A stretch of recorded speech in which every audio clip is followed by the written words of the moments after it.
All right, welcome to the Krueger Show podcast and another edition. Man, NFL free agency is fast and it is furious, and it doesn't actually start officially until Wednesday. So we are in the kind of the legal tampering window, as they like to call it, for the NFL. And with us to break it all down is Matt Barrows, who has covered the 49ers for years and years, started with the SAC B, now writing with the Athletic, does an incredible job, and he's with us to break it all down and make some sense, at least of the early rumors in the free agent period. Matt, how are you? I'm doing well, Larry. How are you doing? I'm doing great. I appreciate you coming on, and let's just dive right in on the Niners and not waste any time. I mean, why don't we start with the Tom Brady thing?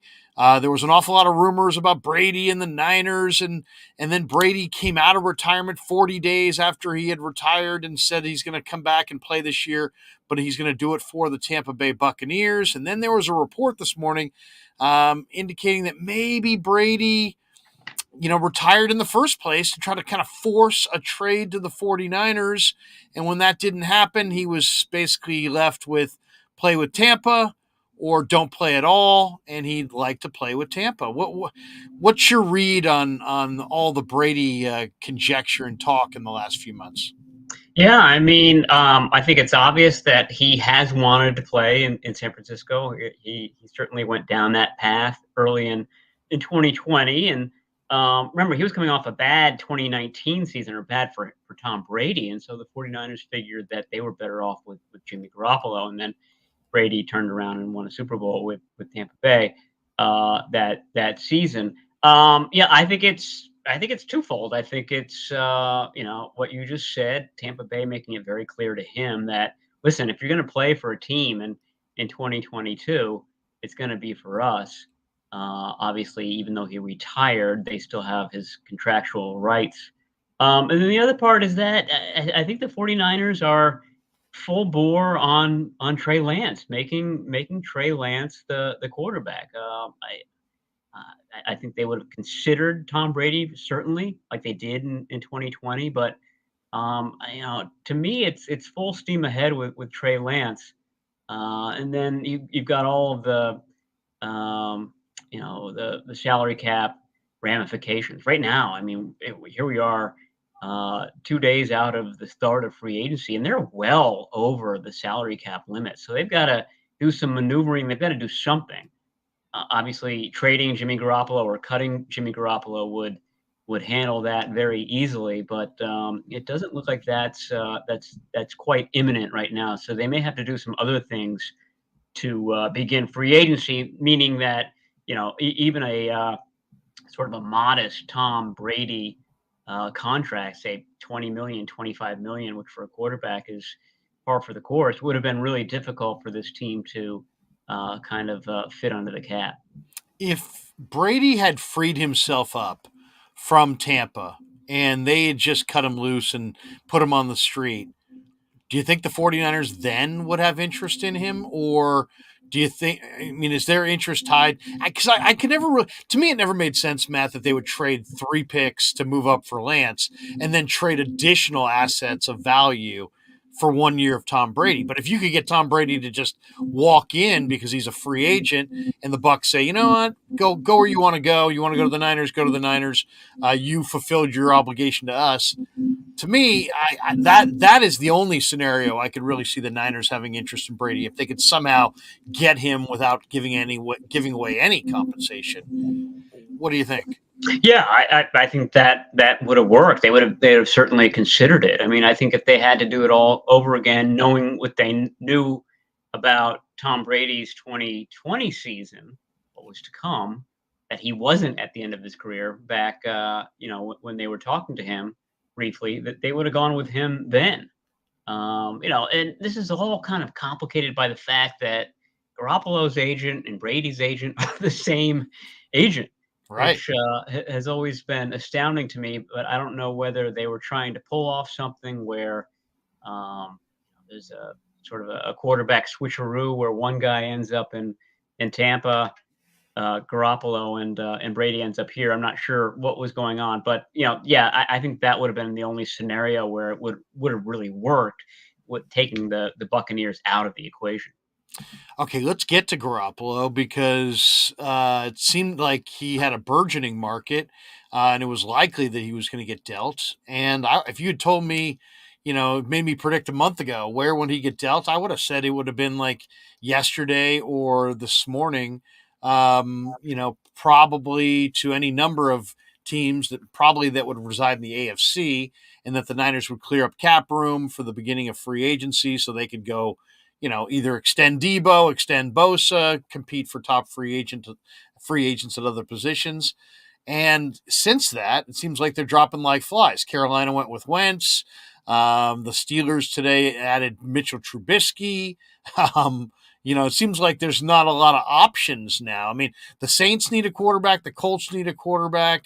The Colts are talking about Mariota. The Saints and Panthers are talking about Deshaun Watson. What's your read on what's going on with Garoppolo? Yeah, I mean the numbers of suitors are starting to go away here. The very latest is that the Texans have rejected the Colts as a possible Deshaun Watson trade partner, which makes total sense. You don't want to deal In the Watson division. to your division opponent. So that means that I feel like the Colts are still the likeliest option, but you need two in order to work a trade. And so, to me, the best case scenario is that Watson ends up with the Saints, so that you've got the Panthers now and the Colts looking for a quarterback. And then if you're the 49ers, you try to squeeze out the best trade among those two teams. But as you noted, there are some other guys available. If Watson goes to New Orleans, it means Jameis Winston is available. You mentioned Mariota. Um, I don't know who else is out there. Tyrod Taylor. No other probably good options beyond that. There has been talk about, okay, what happens if the Raiders do a deal to trade Right. Carr? Let's say he goes to Carolina. Then I think the Raiders would be a very likely spot for Jimmy Garoppolo, just given the history with Josh McDaniels there, being his coach in New England. So yeah, it's a game of musical chairs, and there are not very many chairs left. It's going to be interesting because, as I noted, here we are heading for the start of free agency. The 49ers have to be under this $208 million cap. They're not under it now. So they either have to start making some of these contract renegotiations or trade or cut Jimmy Garoppolo. I mean, there's the clock is ticking on them getting that stuff done. Do you think they would cross that bridge and actually cut Garoppolo? God knows they would bring on an awful lot of criticism if that is indeed the case. Yeah, I mean, you would have kind of squandered this year in which Garoppolo takes you to the championship game. You would think that in any scenario, you should be able to trade that quarterback. That I think it's definitely possible. Like I said, I mean that's in the offing. Now they could. Another scenario is that they do these new contracts. They buy a little bit of time, enough contract space to make it under the salary cap to do a little bit of work in free agency, and they hold on to Garoppolo until say the end of June, the beginning of July, when um, his shoulder has fully healed. And then when that happens, you trade him or cut him, and then you use the $25.5 million salary cap savings on the Debo and Nick Bosa contracts that also are on your list of things to do this offseason. So it could be sort of a two-phase situation for the 49ers. There's also a lot of speculation that maybe the 49ers would hold on to him for another year. We saw Jed York make that comment a year ago. So, we might hold him for 2 years. And people kind of scoffed at the time, thinking, there's no chance of that. And yet here we are, and he hasn't been moved. And look, they may not get their price that they want on him. Somebody may offer a day 3 pick. Would they, do you see any scenario in which Garoppolo is actually playing for the 49ers this year, or is that no way, not going to happen? I mean, to me, it's no way or very slim, because all of a sudden you're undermining both guys. I don't see how you can take off with Trey Lance if Garoppolo's there, and I don't see how Garoppolo can flourish when it was clear that the 49ers were trying to trade him. One argument for holding on to him is that his contract runs out next year. He's a free agent. So he signs with anybody, and you're probably getting a third round pick as a comp pick in 2024. So you're getting that second day pick. Everybody thinks that it's probably going to be, a combination of second day picks in any event for him. If they don't get it here, then maybe they get it down the line. But again, that's a lot of money to be sitting on the bench, um, for a full season. I don't think that anybody really kind of flourishes with that. We just saw them pay Nate Sudfeld $2 million. I mean, that's not a huge chunk of money, but it's money that you expect to be on the active roster. So you would have three guys on the active roster when you want Trey Lance to start taking over. I have a hard time seeing that happening. I think it's either trade him or cut him at some point this offseason. And do you look at Sudfeld? I mean, a lot of people saw the $2 million and said, "Oh yeah, that's not third quarterback money. That's backup quarterback money." And yet, there's still speculation out there that the Niners may have some interest in Mariota. Who, if you believe Kyle Shanahan, who said, at one point in time that he'd like his quarterbacks to have similar skill sets, to me, that's the credence in the Mariota to the Niners thing, because you could make a really compelling argument that Mariota and Trey Lance have similar, maybe not identical, but similar skill sets. What's your read on Mariota? Is now that Sudfeld has gotten $2 million, do you just think of that as he's number two, and Mariota that's going nowhere, or do you still see a scenario in which a viable quarterback like a Mariota could be brought in with Lance and with Sudfeld? Well, the backdrop to all of this is that they just don't have a lot of salary cap space. They've got a Right. lot to do on their plate. So, I think it's Sudfeld number two. Now, they've been saying all along the last few years that, oh, gee, I mean, we need to upgrade the quarterback room. We have to insure ourselves against injuries, and having Nick Mullins and C.J. Beathard here just didn't do that. That's why we needed to go up and get Trey Lance. We needed to bolster that room. If you said that, and then you go into the season with Trey Lance, inexperienced, and by the way, also had a couple of injuries in his scant number of plays last year. He's your number one, and Sudfeld's your number two. Then all of a sudden, you're back to being in a worse position really than when you had Beathard and Mullins here, which you, as the 49ers, have already said was not a great situation to be in. So you'd have two guys without a lot of success, and one of whom showed last year that he can get hurt just as frequently as Jimmy Garoppolo did. I don't know what the answer is. I don't know who the third guy is. Remember, this is the team that always brings in four for the off season. Usually has three and one, form or another on the roster, either two on the active roster and one on the practice squad, or three on the active roster. So there's still room to add two more. So I would imagine that one of the two guys that they add in the coming months is a recognizable name, is an experienced guy. I don't know what Tyrod Taylor's contract demands are, but he would seem to be a good fit. I mean, he's got a background with Anthony Lynn. You mentioned Mariota having some of the same traits as Trey Lance. He probably has more than Tyrod Taylor, but Tyrod Taylor does some of the same things as well. And he'd be a great guy, a great mentor to have in that quarterback room for Trey Lance.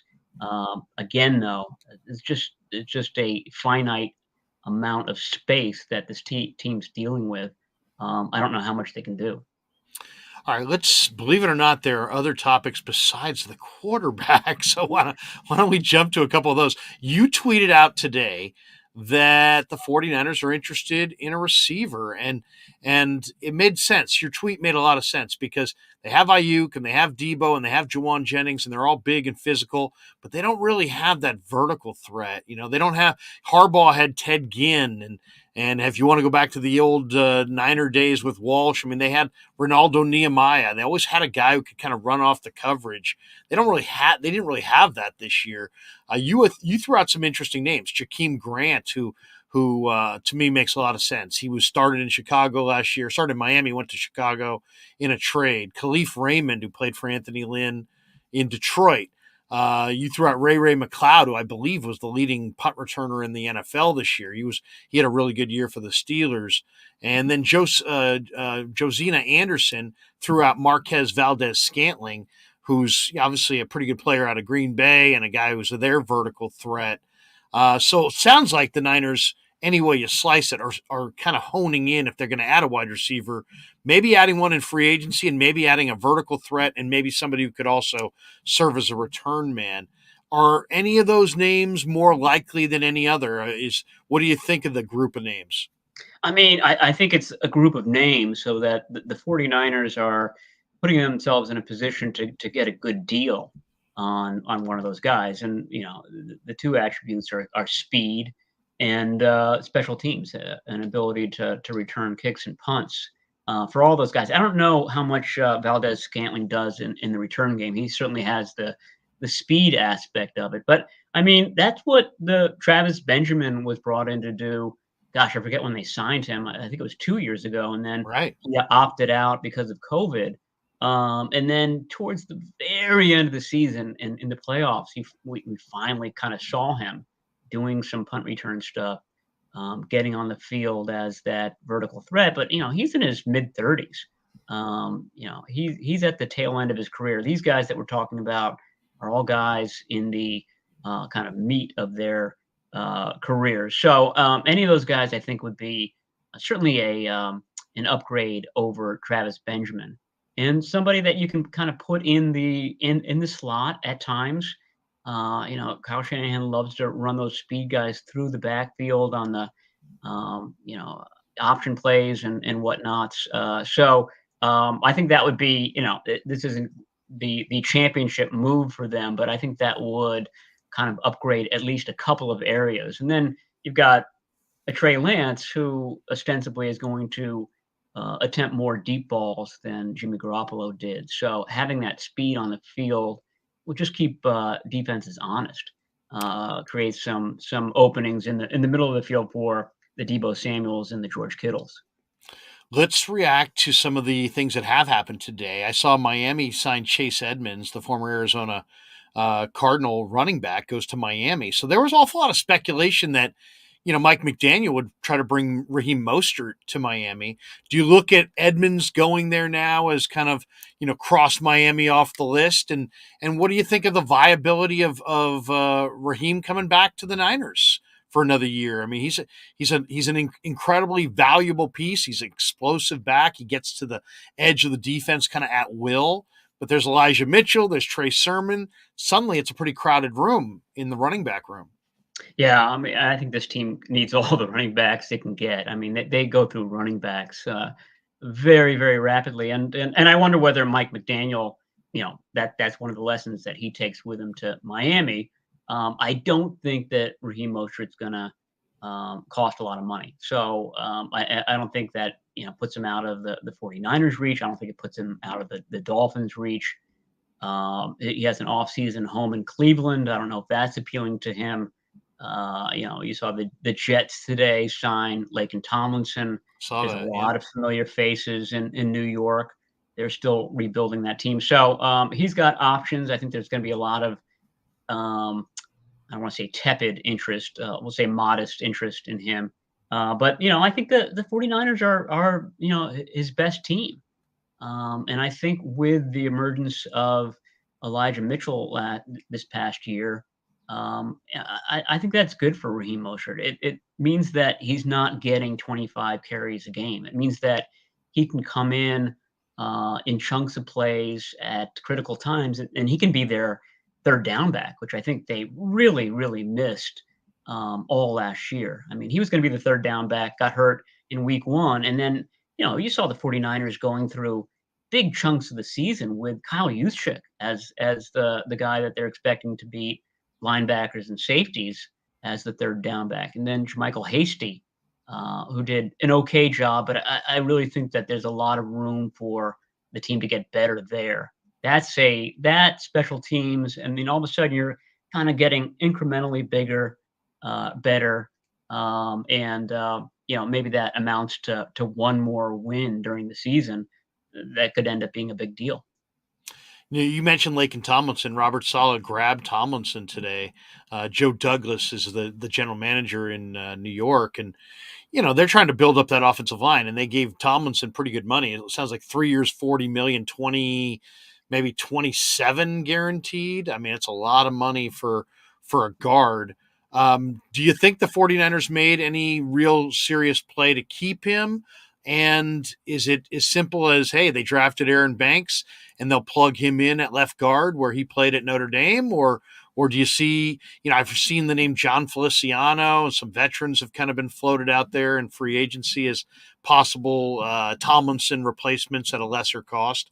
What's your read on Laken? They gave a fifth to get him, and they'll get a fourth, I believe, because he signs on with the Jets, and they used him an awful lot. So overall, you got to say a terrific deal from the 49er perspective. Yeah, it was. I think that they were in the running, but I think that they had a number in mind for him, and this was probably $3 million beyond that number per year. So he priced himself out. Good for him. I mean, his claim to fame is that he just never left the field, and in this day and age, I mean, it makes you worth your weight in gold. And especially on the 49ers, yeah, a team that's just had one injury after another over the years. So he's been a valuable piece. You mentioned Aaron Banks. I think he's definitely a possibility to be the starter at left guard. The issue, though, is that they've got a problem at right guard, too. Right. Daniel Brunskill is coming back. He's a restricted free agent. But I would think that that's somebody that you would want to replace if you're the 49ers. And I always kind of thought that Banks was destined to be that right guard. I thought the ideal situation this offseason was retain Tomlinson and then work Banks in as your right guard. It would be Banks and Mike McGlinchey, a couple of Notre Dame guys on the right side. It would have made a lot of sense. Now you've got openings at both, really. So there are still some good guards out there. You mentioned Feliciano. Austin Corbett is still out there. We're talking sort of the next tier down now. And I think there's a handful of guys in that tier. And the question is whether the 49ers would be willing to pay that 8, 9, 10 that they might have been willing to pay for Tomlinson for one of these guys that they probably realize is going to be a step down from Tomlinson. But like I said, they can put one of their youngsters at one of those spots, but I feel like they need a veteran at the other. If you were guessing along with Niner fans, who would you say is John Lynch's priority to re-sign among the Niners free agents that, on their team? Not outside the franchise, but the guys that they have. I think they have like 20 unrestricted guys. So there's an awful lot of guys to choose from. But who do you think is the priority if you had to guess? I mean, I would have said if we did this yesterday, I would have said Tomlinson. So Right. I don't know if that means that it frees up money now for DJ Jones and he comes back. I think that would be a really big deal for this team. It would mean that basically they just need to concentrate on and finding another edge between now and the end of April. So maybe you find that guy in the draft, but otherwise that unit, which you as the 49ers put so much stock in, it would be pretty good, really good, going into the season. One of the issues though is that you're sort of doubling up with Javon Kinlaw there. So I don't know if Lynch is going to do that. Otherwise, I mean, going through the list, K'Wan Williams, Jaquaski Tart. We talked about Mostert, Arden Key. I don't know if there's any of those guys that the 49ers have said, okay, we're definitely holding on to this player, and we're going to pay whatever it takes to get him back. I think a lot of those guys are probably going to end up leaving this year, and they've been with the 49ers for a long time. Most of those guys, not Arden Key, but the rest of them have. Going in, I thought that DJ Jones and Key were the likeliest to hit the road just because they'd have a lot of suitors. So we'll have to see what's happening with that. But I think that the Tomlinson loss is going to be a big one. It's going to be felt, especially when you're sort of working in an inexperienced quarterback this year. Mo Hurst, re-signing him, does that mean maybe no Contavious Street? What do you think there? Street is a restricted free agent, so I don't know. The 49ers are being very, very slow in getting all this done. They're obviously waiting on several things, and one of the things that we're waiting on is them to tender their restricted free agents. So Street is one of them. Aziz Al-Shair is another one. And I mentioned it was Daniel Brunskill is the third. Yeah. So they haven't done that yet. I think Brunskill is coming back. I think Aziz might even get a second round tender. That's what they were talking about at the combine, which would be a nice little payday for him. But I'm not sure about Contavious Street. I think that they may try to just get him back as a free agent and not tender him and then sign him to a minimum type of deal. Couple last things before we let you go. We appreciate Matt Barrows giving us some time on the Krueger Show YouTube channel. One of the theories about trading Garoppolo was that the Niners needed to trade him before free agency began so they could compete for a top corner. They were rumored to be interested in J.C. Jackson. He signed today with the Chargers. They were rumored maybe to be interested in Carlton Davis. Looks like he's going back to Tampa. Stephon Gilmore's still out there. Charvarius Ward from Kansas City is still out there. That's kind of the top tier of the cornerback market, Matt. Well, do you think that the Niners will jump in if they can move Jimmy, let's just say? Would they jump in and spend some of that cap savings on I know they've got Debo to extend and Bosa to extend, but would they take some of that money and throw it towards a number one corner? It seems like that's I don't want to say a severe need, but this team hasn't had a number one corner since probably the mid-90s. Yeah, I mean, it's a need, and I just don't see them spending top dollar on that position. It's not part of their philosophy to do that. Now, they do need a veteran. I mean, this is a team that 3 years ago signed Richard Sherman when he was available, and I think that they definitely can use that on the team this year. You got Emmanuel Mosley on one side, you got Ambry Thomas on the other. The chances of both of those guys starting 17 games is really low. So you want to have that veteran there that can either push for a starting spot or is an easy call to be the number 3 there. I just don't think that it's going to be $18 million type of deal. I think it's going to be more of a bargain. And we've seen the 49ers for the past, 15 years put their name out there with the top free agents. They're always sort of making phone calls. They're always interested. I just don't think that there's always a legitimate interest, or they're sort of kind of hanging around to see if there is a bargain with that player, but they're not willing to pony up to be the winner in that player's sweepstakes. So I think you'll hear those the 49ers name be continue to be associated with some of those guys, but I think it's the next tier down, or maybe even 2 tiers down type of guy that they'll end up bringing in. I'm going to throw you 3 names. You tell me if you think it's just rumor mill or there may be legit interest there. Juju Smith-Schuster from the 49er perspective. Rumor mill gossip or maybe some legit interest? I think there's legit interest. I mean, that's the type of guy that Kyle Shanahan really loves. And, you're talking about a guy who could line up in the slot and do a lot of the over-the-middle stuff that Ayuk and Samuel do.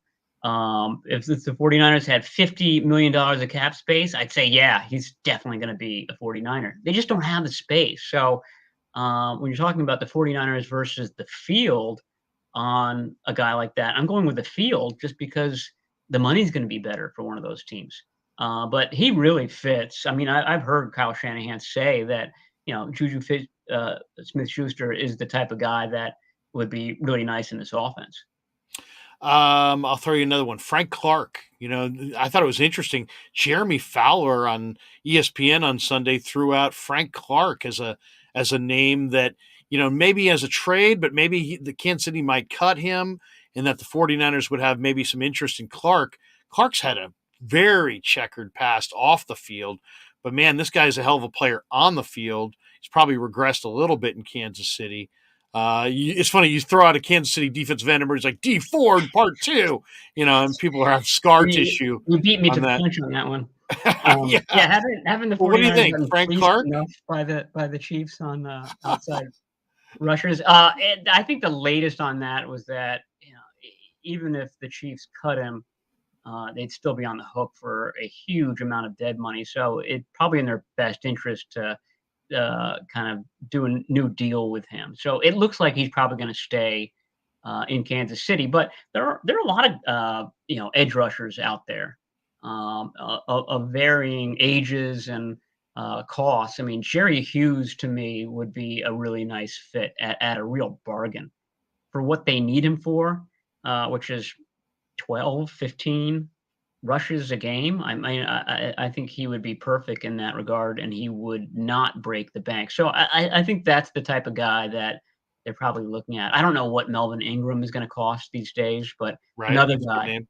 end of his career. But you would think that if you're being very judicious with his snaps, you could get a lot of bang for your buck on that. Bobby Wagner. A lot of Niners were tied to Bobby Wagner. That surprised me. They've got Aziz, they've got Greenlaw, they've got Warner, they just re-signed Demetrius Flanagan Foles. It seems like linebacker, they almost have more guy. They really only play two on a regular basis. The third guy rarely plays. What do you think? Wagner? Could you see Wagner coming to the 49ers? No, I don't. I mean, again, linebacker is just not an area where they need to spend money. I mean, this is a team that needs to be very careful with where they're allocating their dollars. And like you said, they've got some guys there. I think the linebacker situation is interesting for this year and next, in that you've got Warner as your sort of foundational piece. But once Aziz signs his restricted free agent tender, he's here for one more year. And then both he and Greenlaw are going to be unrestricted free agents in 2023. So basically, this is sort of a tryout season for the 49ers as far as who's going to be the guy who lines up next to Fred Warner for the next 5 years. They're not going to sign both of them to long-term deals a year from now. So I think that's kind of shaping up as the storyline at linebacker for the 2022 season. How about the coaching staff? Brian Greasy was brought in. There's a lot of talk that Bobby Turner is not going to be back. Give me your thoughts on either one of those. I mean, when I saw Greasy, Matt, I thought, oh man, that's probably means Tom Brady's coming here, right? Because they were college teammates, and that obviously doesn't seem, at least right now, doesn't seem like it's the case.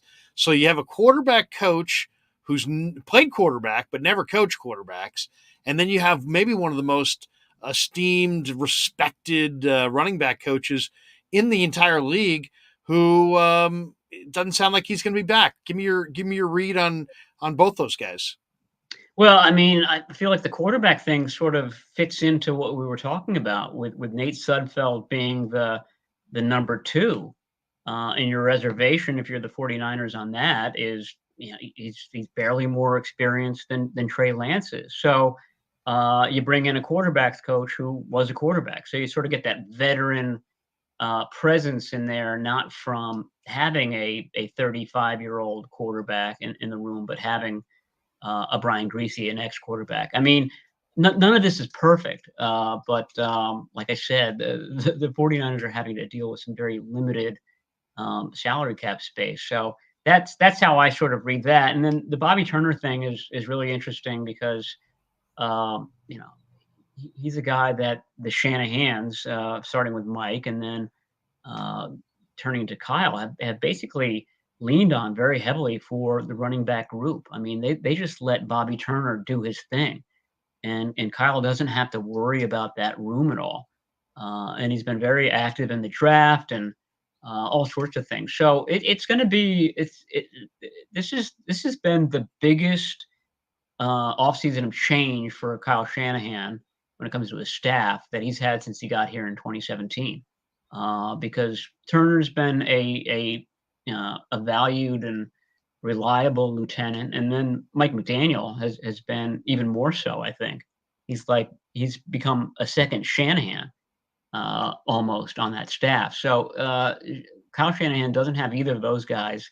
It's going to be different. This is a season of like I said, change, a big shift personnel wise, coaching staff wise. This is going to be a different 49ers team. Two last questions before we let you go. Trey Sermon. Trey Sermon had a 300+ yard rushing day his final year in Columbus. It was I was against super, Northwestern though, so yeah, granted. But I there's an mean, asterisk. uh, I really liked him in the draft, and I understand he, kind of danced at the line of scrimmage, and Bobby Turner wants you to hit the hole and go, and then he kind of got caught up behind Elijah Mitchell. But how do you think the 49ers view Trey Sermon?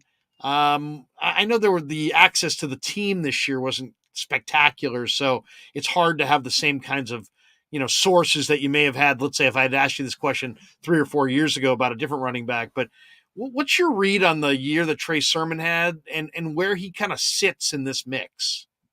I think your previous question is part and parcel to this one. I mean, Bobby Turner had a lot of license as the running backs coach, and if you did not please Bobby Turner, you weren't getting on the field. And so that's how I read it. I don't know this for a fact, but my thought is that Sermon wasn't doing things that Bobby Turner wanted. So in that way, maybe transitioning to Anthony Lynn is great for Trey Sermon. It's a new running backs coach. He can start anew. And I think also having Trey Lance as the quarterback is probably beneficial to Trey Sermon. I think there's going to be more read option stuff. It's something that Sermon did quite a bit, probably more at Oklahoma than at Ohio State, but he's familiar with. And you could certainly build a chemistry, a rapport with a guy who's in your draft class like Trey Lance. So I think that's how Trey Sermon needs to kind of tackle it, like this clean slate, as clean as it's going to get. So I would expect that he gets a lot more run this year, and we'll find out. We'll find out in the spring and early in the summer. Last question, and man, we really appreciate you stopping by. And believe me, if anybody's out there and you're sitting there going, well, who covers the Niners? Who should I follow?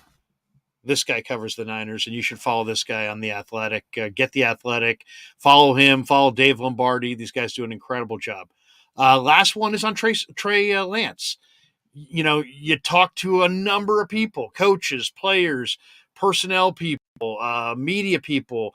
We all run into people on the path or when you're covering this team, and you'll hear whispers. And maybe it's true, maybe it's not. Maybe there's an anecdote, maybe there isn't.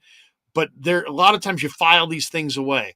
Give me something that maybe the public doesn't know that you, from just covering this team this year, somebody whispered to you something about Trey Lance that makes you encouraged. I've always believed in Trey Lance. I believe in him here. I believe in the arm strength. I believe in the physical ability. I believe in the desire to want to get better. And when you put all that together, I think he's going to be a good quarterback. But you talked to a bunch of people as well. Is there anything that anybody told you this year, or any anecdote that anybody shared with you, or any thought that kind of popped up throughout the year that gives you conviction one way or another on the future of Trey Lance? It hasn't happened this year. It was just sort of watching him as a rookie last year. He's unflappable. I mean, I've seen a lot of rookies come in here and guys that turned out to be really good. Colin Kaepernick, Alex Smith. Alex Smith was horrible as a rookie. Horrible. I always liken it to a baby horse just born learning how to walk for the first Right. time. Right. Like falling down everywhere. He just did not look like a quarterback. And that story's been told a million times. That's sort of how he learned. He's very meticulous, and it took him a long time to really fully learn the whole system. But once he did, he was good. I was impressed with even in that Week 5 game against the Cardinals. I thought that Trey Lance looked like he belonged, and he was better in Week 17 against the Texans. And I think that you're going to see that from him. I think it's going to be a slow build. We're talking about the Patrick Mahomes model, where the guy plays only a little bit as a rookie and then gets the starting job as a second-year player. Mahomes threw 50 touchdowns in his second season with the Chiefs. I don't know if Trey Lance is going to get half that with the 49ers, but I want to say I'm confident. I have a sense that this is a guy that is going to get steadily better and better and better as the season goes on, as his career goes on. He's going to get a little bit bigger. I think that they're doing it the right way with him. But I mean, the rubber's going to meet the road this year, and there's going to be ups and downs. And I think the injury thing has got the 49ers a little bit frightened because it was a number of things that he dealt with last year. And they saw that happen with Jimmy Garoppolo, and they saw their seasons just tank whenever he got injured. And I think that's a concern for every team. But when you see it happen a couple of times to a guy as a rookie, you start to wonder, oh gosh, do we have another quarterback that was just like the other one? Awesome stuff, Matt. Tell people where, as far as like what you got going between now and the draft, because I know you're going to be writing a ton on free agency. The draft crush, we're still a ways away. Oh from yeah, the we're draft still a crush. month away from that. We're still a month away. The draft crush is still being formed somewhere in the Barrows compound That's behind right. huge retaining walls. Well, But yeah, I'm hoping to talk to you more. I mean, people will think that without a first round pick, right, sort of the draft season won't be very interesting for the 49ers. Probably that's right. But I mean, for people who are really into the draft, having a number of second day picks, which they already do, and they could get another one for Jimmy Garoppolo, I feel is interesting because it forces the team to do a lot of research and to bring in a lot of guys, and I think that's what's going to be happening over the next month. So I'm hoping for an encore performance on the Crude show here, where we talk about the draft heading into late April. That sounds good, Matt. As I said it before, but order The Athletic. Follow this guy, follow Dave Lombardi. They cover the Niners as well as anybody on the beat. Matt, we appreciate you stopping by. Always love picking your brain, and we'll do it again. We'll do it again, as we said, between now and the late April NFL draft. All right. Sounds good, Larry. Thanks, Matt. Bye. The great Matt.